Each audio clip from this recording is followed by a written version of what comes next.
Good morning. Thank you so much for joining us. I'm Twanda Black, your host.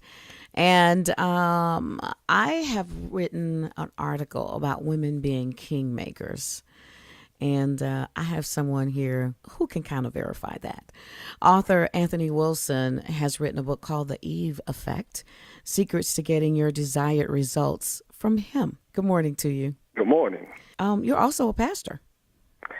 I am, and I pastor a nice, wonderful church down in Locust Grove, Georgia, called Church 180. Church 180. All right. All right. What kind of church is that? Let's just talk about that for a minute. What kind of church is it? Yeah. It is the kind of church that once you come in, you'll feel the love, warmth, and acceptance. We believe in pretty much accepting anyone come in as you are. We hope that you will make a commitment to the Lord, hopefully connect with us, and with those two factors, it'll help change your life. What's Church 180? What does that 180 mean? It's the whole concept of you making a change, a turnaround, a Yes. U-turn. You're given a second chance or another chance, as opposed to a 360. You're back in the same spot Place, you right, started. right.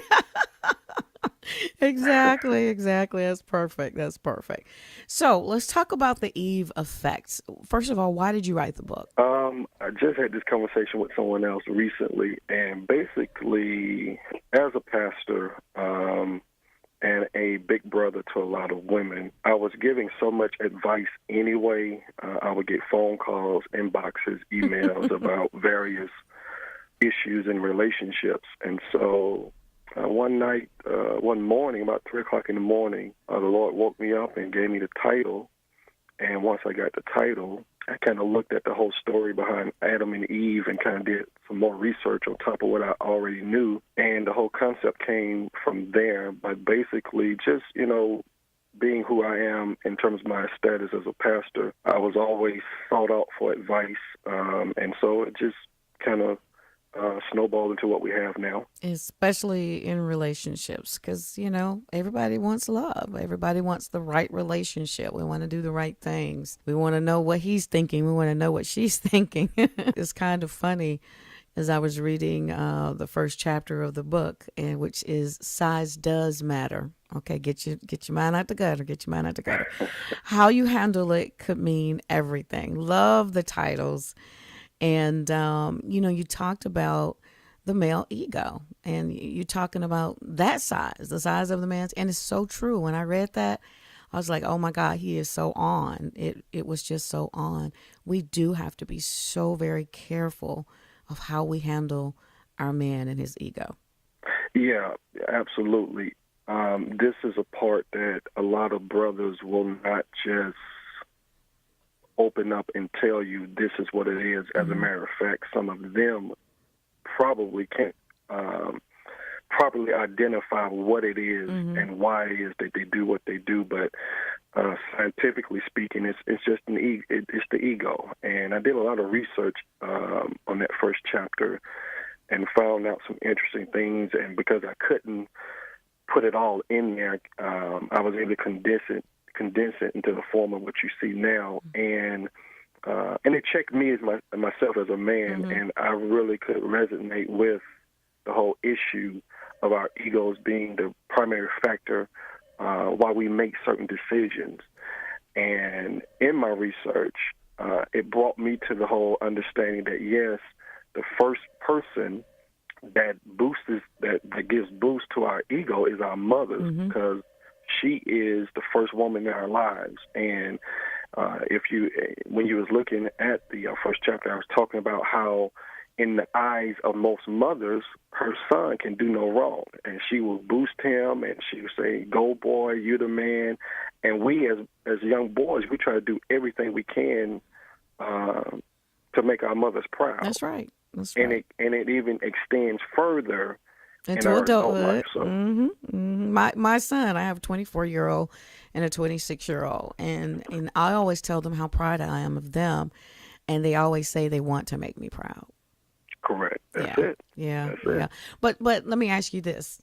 So I know, different people, different women who have been through this, where the man's ego was so fragile or it needed so much work. It was just tiresome. And I've actually been in relationships like that where, oh my God, I got to stroke you again today, this minute, every hour, every minute. Can you say something nice to me? Because you spend so much time trying to build them up. And it's just tiring. What do women do with that? Well, in cases like that, of course, that's a little bit extreme. But That's it's more you know on the what? It's extreme regular. end. Mm-hmm.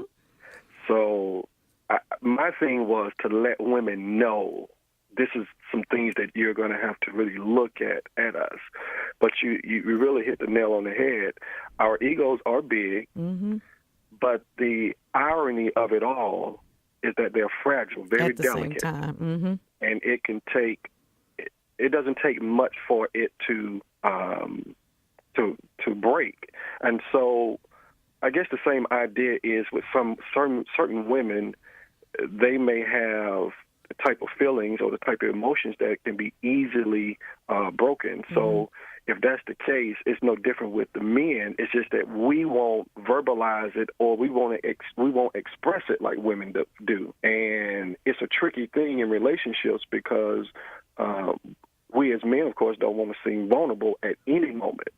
Mm-hmm. And if that's the case, if you do something to us, we may not say anything. And I talked about the fact that, we can make a disconnect real quick. Yeah. Yeah. Emotionally And have moved mentally. on, right? And we won't say anything Mm-hmm. because that's our ego and pride. Because Mm-hmm. one part of the ego is the pride issue. Right. And there's a positive side to pride and a negative side. Mm-hmm. And so, of course, the positive side is the kind of pride where it motivates you to do more, to do better. But then the other side, the negative side, is it'll make you stubborn, make you feel like you know everything and can't anyone tell you anything. Mm-hmm. So as a man, if our feelings are hurt, depending on, the type of guy that you're with, will determine how he responds to certain things that may come his way in the relationship. So he can continue, if he disconnects mentally and emotionally, he can continue physically to make love to you, Right. be there physically at functions and pay Support, pay the right. bills, Mm-hmm. but he's emotionally gone. What I thought And was interesting about that is that you said even though he's doing all of those things, and then one day when when you wake up and he says, "I'm out of here," that his physical has caught up with his emotional and his heart, and he's out. And that's it. you're like, "Hey, what happened? It happened so suddenly. We just slept together, and now you're gone." Well, he was always gone. That was really interesting. Yeah, and the thing I want women to understand, of course, we know this is not fair, this is not right, but my issue is not talking about right or wrong at Exactly. this point. It's just to let you know what may have happened in your past relationship, what may be going on in your current relationship, whether you're married or what have you, and possibly in your future. This is to inform you. These are some things you got to look at when you engage in relationships. Mm-hmm. And so that's one of the things I really want to point out. But you're correct. It doesn't. We won't even give you a memo. We won't tell you anything. You We're won't text. out. You want nothing. You gone. Right. Peace out. So, I'm done. because we're going to do all we can to avoid the confrontation anyway. Mm-hmm. Mm-hmm. So pretty much that's where that is with that. That was an amazing chapter. Now, I want you to talk about 3 types of men that we will meet. Okay. The first type of man you will meet is, I label them, number 1, the man with no options. Mm. Second kind of man would be the man with options but has the wrong mentality. Okay. And then the third one is the man with options but has it together emotionally, spiritually. Mm-hmm. And so those are the 3 types of men you will meet. And I had a conversation before with some women especially about the man with no options. Mm-hmm. And most women would label this type of guy is he's strictly in the friend zone. Yeah. And so that may be true. However, there are some women who will keep this kind of guy around for various reasons. True. And so it can work to your advantage to a certain extent, but it can work to your disadvantage. So you have to be careful with that. That's true. That's true. So, That's so true. yeah, now that gentleman there he's an interesting kind of fellow. And often the guy with options but with the wrong mentality, he is the one that has the swag, he has the looks, he may have the loot, he may even have the loving. However, if his mentality is not in check, the Bible, of course, says, as a man thinketh, so is he. A lot of times, if he thinks he's God's gift to women, it's that puts women in a place of being disposable. And I talk about in the book how this guy is different in that there will be points, possibly, that this man will marry you. And to marry a man with options, but with the wrong mentality, if you're not careful, can be dangerous. Because his value of a woman is probably not to the woman's advantage in that regard. Right. Because he can pick and choose whoever he wants. That's dangerous. But I think that, the right kind of woman dealing with that kind of man, you have to treat him a certain way. Well, we'll get to that point a little later, because there are some things that I feel, even in that case, a guy like that, yes, he can change.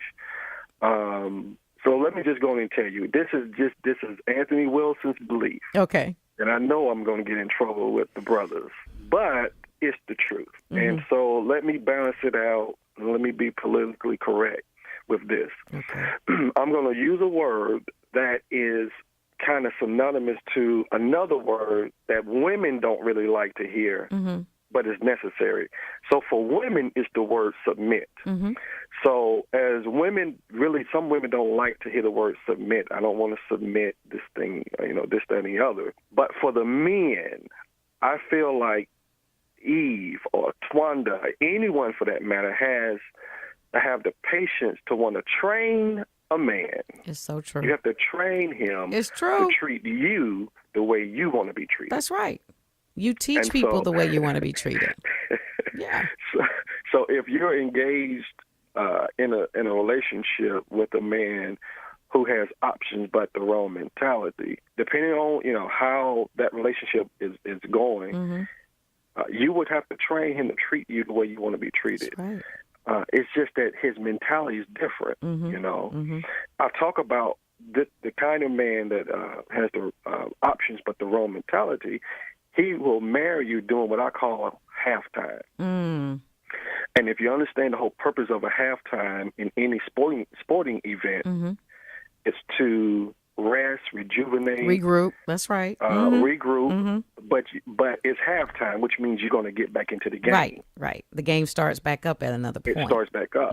But if you're married to this man, it's kind of tricky, because in his mind, he's married, but yet he has the option of doing whatever it is he feel like he wants to do. Oh, I know some relationships like that. Right. I know some people in relationships like that today, and that's another conversation. Woo. And then the third gentleman, of course, is the guy he has options, but he has together spiritually and emotionally. And this gentleman is ideal, because now his focus is not so much on the woman per se, but he values his relationship with his God more importantly. Yes. And he understands morally and spiritually he is responsible and accountable to God first. So this gentleman, of course, he's the kind of guy that I talk about the fact that he's going to lead you to want to go to church, and you're going to see that he's an actual worshiper, that he puts you in the actual place that God really intended for that woman to be in his life. Right. And this guy when you're having a problem, when you're having an issue as his woman or his wife, he's going to pray for you and with you. And so think about how many relationships that you know of where your friends say, well, me and my husband, we are praying together, or me and my boyfriend, or what have you, he's praying for me and with me. Literally, he is leading this. This kind of gentleman is, like I said, is ideal for most women. He's out there, but he's the guy with options, which means he's in high demand. Right. And here's the thing for women is that he doesn't always look the way we think he should look. Right. And that's our issue, is that he doesn't come in the packaging that we want him to come in. And so a lot of times we overlook that brother. Right. And that's the brother that's going to be right there, who's going to be kind and generous, supportive, loving. He's going to have the fruits of the Spirit. He's going to be on. Right. But you're going to overlook him. Now, see, that's the thing with my book. I can't speak on behalf of women. I can. That's the thing. Look, I can. But that's true. And Yeah. so basically when I do my seminars and things of that nature, women can bring that out. Mm-hmm. I'm just letting women know this is what's out here concerning us, and understand that if you have a man that says, really kind of our first date is going to be at church. Mm-hmm. And don't get me wrong now. The game has changed, and you got some guys who understand, okay, if you want a woman, you can go to church, and they will Right. play the game Right. and play the church jargon and things of that nature. And so women have to be careful even with that. Because So, he will you stop understand going what I'm once he saying? gets you. Yeah, he'll stop going once he gets you. Right. By any means necessary. So- Exactly. And so that's that. So go to the chapter that really speaks to how we are to be with this man that maybe God sent us, or maybe we think he's the one, or however we process that thing, and how we are to be with that man and to make it work. Well, the chapter I would think that really speaks volumes to women in terms of us as men is I have a chapter. Now this is a chapter that kind of really raised some eyebrows outside of chapter 1. But chapter 4 talks about use your P, Get results. Mm-hmm. And we're talking about traits every woman have to possess and perform. Mm-hmm. And basically, I took just some words that start with P that really deals with it. The first one is patience. Mm-hmm. A woman has to have patience. And one of my favorite quotes I love to say is that the only thing worse than waiting is wishing that you did. So I talk about for women, you have to turn the clock off because relationships involves two people. And the reason why you want to turn the clock off as well is because God's timing for you may be different than your own timing. Totally. And so I run into a lot of women who are in their late 30s, early 40s, mid 40s. They're under this, how I want to call it, they're under this pressure to hurry up and get married. Mm-hmm. I don't want to die alone and all of this. No, be patient because I say it like this. God has the ability to take 365 days of your life and make it overshadow all the years you've ever been here on earth. Right. And to experience one full year of something that you've never experienced before can be worth it. Mm-hmm. It'd be so awesome you would forget about the rest of it. Exactly. And so with that being said, you have to have patience as a woman. Mm-hmm. And that's key, especially in this day and time, because everybody is looking for someone to always go out on a date with. They don't want to eat alone. Right. So we're looking for companionship. Yeah.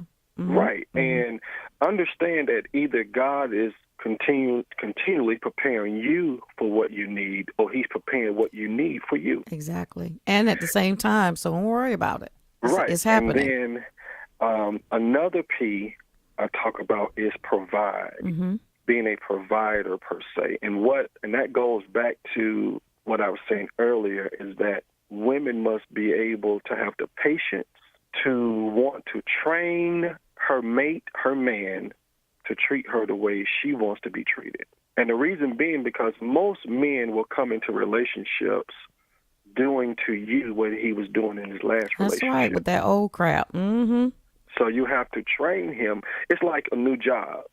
You have probably been at the same company, but the culture may be different, and that they may train you a little differently. And you want to be in a position to provide that type of training. But here's the key.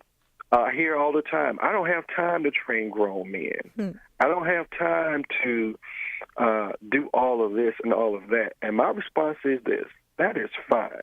And you will continue to get the results you've always been getting. No, you're going to have some really messed up days if you don't take time to do that. That is so very important. You have to. Yeah. This is huge in the bedroom. This is huge in handling business, the business side of your relationship, where it's, taking care of bills or what have you. And I always, and what, like on dates, you have to train him. Yeah. If he's not used to doing certain things. I tell women, and don't touch a door. Yeah, I'll sit when there. you go out. Mm-hmm. Don't touch a chair when you go out. The man be like, why are you still sitting in the car? Because you haven't opened my door yet. And Twan, let me tell you now, as a man, it really irks me a lot of times when I'm out, and I'm out alone a lot of times. However, it burns me up even to see married men have their own wives, have to open their own doors and things of that nature. I'm like, are you serious? Mm-hmm. But he will continue to do that if you allow it. Exactly. He will continue to talk to you a certain way. He Right. will continue to ignore you in public. Whatever the bad habits are, he's going to continue it until you bring it to his attention. And if he is a man with options and has it together spiritually and mentally, he's going to want that feedback, and then he will correct for you because he wants to please you. Exactly. Yeah. Exactly. Because everything we do as men is we're trying to please a woman somewhere. Mm-hmm. You said even the car you drive, the house you buy, the clothes you wear, you're all trying to do it for us. We have you in mind. Yeah, that's amazing. The brothers are going to really trip that I'm putting this out here, but it's for the betterment of relationships across the board. I just feel like the Eve effect and women as a whole have the influence to make the relationships kind of what they need to be. Mm-hmm. And let me just go back even to the genesis of the book. I looked at what happened in the garden without any coercion, without any nagging, any of that. Eve gave Adam what was prohibited. He knew it was, but because she was offering, he took it. Mm-hmm. What was it about Eve that made him do it? I believe the same thing that she had is the same thing that you have, Mm-hmm. my mother has, Mm-hmm. my sister has, and so forth. And so with that being the case, I'm not putting all the responsibility on women, of course, but I just want women to know how they influence us. Exactly. Some women know it Mm-hmm. and use it with the wrong motives, of course. But They then use there's that good for some evil. their heart is right, Yeah. and they're trying to get it together, but they can't understand us as men. Mm-hmm. And so this book is to help you to understand us. And so, but back to the chapter on using your P. The last P is purpose. But purpose? Uh-huh. Your purpose. I talk about a woman with purpose is a woman with power. Mm-hmm. And purpose provides the focus you need as a woman. And so having said that, we often say opposites do attract. I say yes, they do, but you want to make sure that you and your opposite are at least going in the same direction. So we're at least on the same page. And so if you're walking in your purpose as a woman, Mm-hmm. okay, you are in a position to be that woman with options yourself. And your whole life is not centered around a man in your life. You understand what I'm saying? Oh, yeah. And because some women feel like they're not successful until They have a man. they got the job That's right. and the husband. Yeah. You have to be But- satisfied with where you are and then be patient. Like you said, the first P was patience. We have to be Right. patient for that part of our life, sometimes it doesn't all come together at the same time. Right. And here's the most powerful part of that chapter, and this is, where I can end with. If you're in purpose, you're walking in your purpose as a woman, and you're in a relationship, and if that man chooses to leave you, it's okay, because your purpose probably allowed him an exit to get out, or should I say, God allowed There you go. that to go, but you won't lose a whole lot because you're still in your purpose, and you know that a part of your success is going to be flaws and failures. You're going to have some heartaches and heartbreaks, but that's a part of your purpose. And if you're focused, you can have success. You can have a successful relationship if you're walking in that. I always say we should be happy sometimes when God takes people out of our lives. It's a joyful thing. I know it doesn't feel right at the time. You really hurt. But once you get past the hurt and you really see it and see the situation for what it was, God was doing you a favor. You better be thanking God for that sometimes. You have a book signing coming out, right? Yes. It's actually October the 24th at 8 p.m. at Kirkyard's Pub House at 1963 Hosea Williams Drive in Atlanta. And what time? 8 p.m. 8 p.m. The Eve Effect. Now tell people where they can get the book from. You can go on Amazon.com. You can purchase there, or you can email eveeffectbook@gmail, and we will invoice you, and you can order it that way. And, of course, you can meet me on October the 24th at 8 p.m. at Kirkyard's, and we can get your book in your hand then. Got to see. It's some fantastic chapters in here. 18 seconds. Listen, listen, listen. Please don't. Your secret weapon. Those are the other chapters that you'd be surprised to know is one of the other chapters. So make sure that you go out and meet this great author, Anthony Wilson, The Eve Effect, Secrets to Getting Your Desired Results from Him. Thank you so much for joining us. Thank you.